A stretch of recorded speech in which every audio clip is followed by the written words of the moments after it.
Dean of School of Arts and Sciences, SaiU University, Dr. Akhila Ramnarayan, I would like to share, or I would like to acquaint her background. She has total 18 years of research and teaching experience.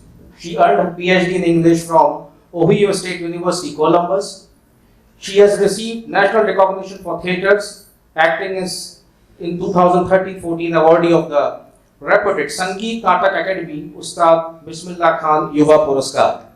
Ma'am, can we have here to address this wonderful crowd, please? Thank Vivek and Abhishek for getting this, and the entire admissions and outreach team for getting this wonderful event together. Just before we start, it's a stupendous effort. Thank you so much. I'm going to start with a story. Since my theatre experience has been highlighted, I might as well go there. In 2019, a friend of mine, who was my colleague in a tech company in which I worked for 7 years in learning and development, sent me an article that she came across on the internet. So she was a content writer in a technology company, and she was expert at finding interesting material and collating it and curating it from the internet. The article was about a snail that had died at the age of 14. It was written in the Atlantic Monthly by a writer, brilliant journalist named Ed Yong.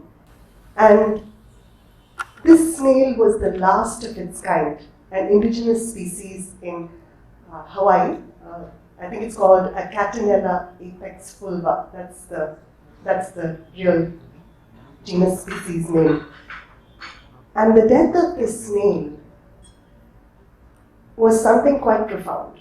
And I learned a new word because of this article. The last creature of a species is called an endling, like ending with an L. Somebody has described this word as Tolkien-esque, and it is a beautiful word when you think about it. Endling, the last creature of a species. And I thought about this word. It seemed so poetic. And then to my surprise, I found out that the word had been presented as the appropriate word for the last creature of a species that is about to be extinct by two biologists in the journal Nature in the year 1996. So this article had a deep impact on me. I couldn't stop thinking about it. And what I realized is that I was thinking not only mourning the snail that had passed, such a small creature. They have that thing about a butterfly flaps its wings in the Amazon, right? It died, and with it, there was a ripple through the entire ecosystem. And that is moving and thought-provoking enough. But what about the biologist? He was also one of the protagonists of the story, David Sisko, who tended this snail and spent his whole life doing conservation biology, tending this last creature of a species, the breaking of his heart and his team's heart. And then I thought about the journalist who found and wrote about this story. And then I thought about the scientists who had created this word which made this story possible. And then I thought about me here in India, far away from Hawaii, reading about this last creature. And I thought that illustrates beautifully what Mr. Ramni and Dr. Jamshed Bharucha have been talking about, that it takes an entire global community to work on the problems of our time. And I think that's really why I myself am in the world of education, to think about the relationships that we need to forge among disciplines, between science and art, the kind of lateral thinking we need, but also depth and rigor in our respective disciplines, and how we need to cultivate a mindset of solving problems, critical thinking, teaching not stuff that I don't ever want to meet Dr. Jamshed Bharucha many years later and ask him, what do you remember? If he asks me, what do you remember from your time at Teen at Sai, I'll be in trouble. But not teaching content or employing methods of rote learning, but really thinking about how we as so-called experts can show novices in our own professions, our own colleagues, our students are our colleagues in that sense, right? Ways of looking at the world, and perhaps sometimes ways of looking at one problem, right? And how your mind can expand from thinking like a biologist, thinking like a journalist, thinking like a poet, thinking like a researcher of writing, somebody who looks at the rhetoric of science and looks at how science has added to our vocabulary of poetry and philosophy, for instance. Thinking about the role of technology that gets information around the planet, communication.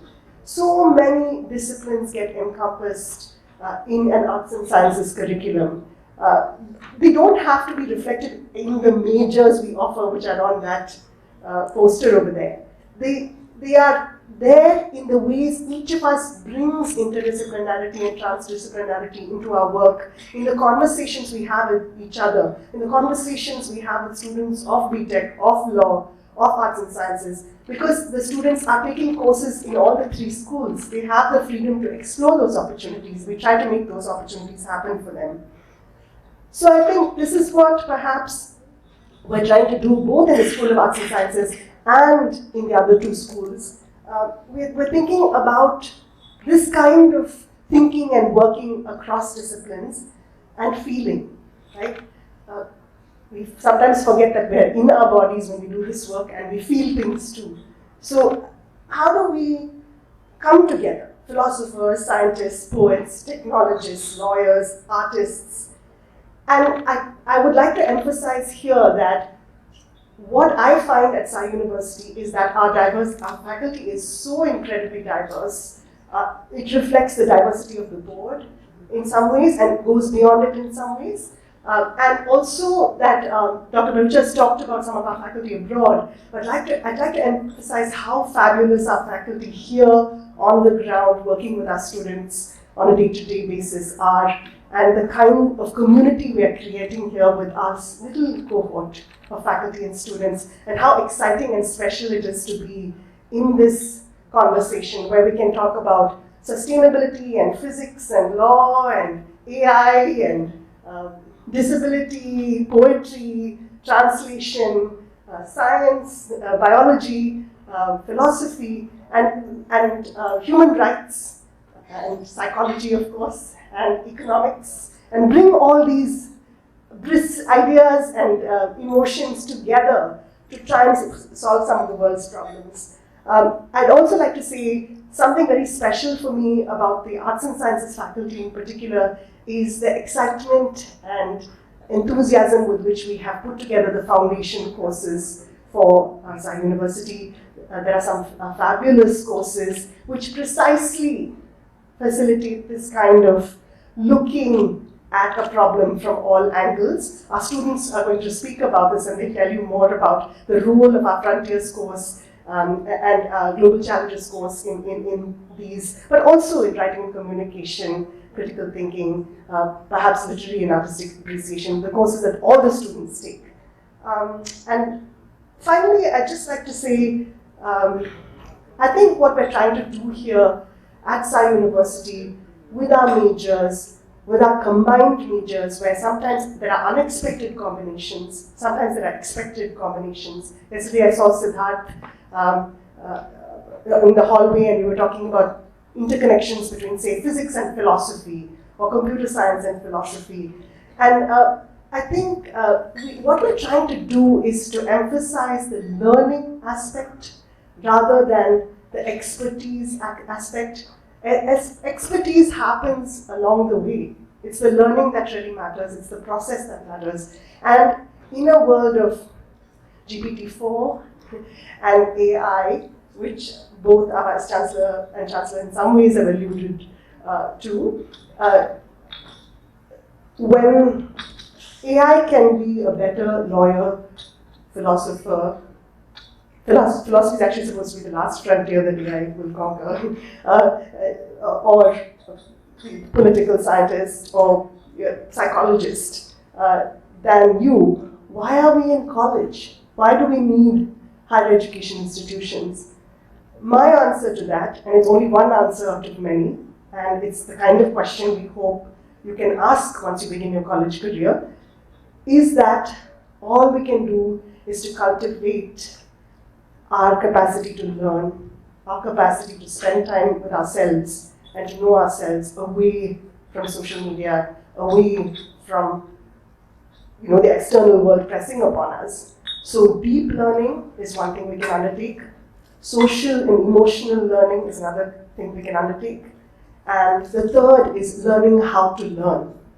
And if we work on these, rather than thinking of the skills, thinking of the advancement of the self, of developing professional, academic, and personal integrity, with which we can all hold hands and try to save that last snail.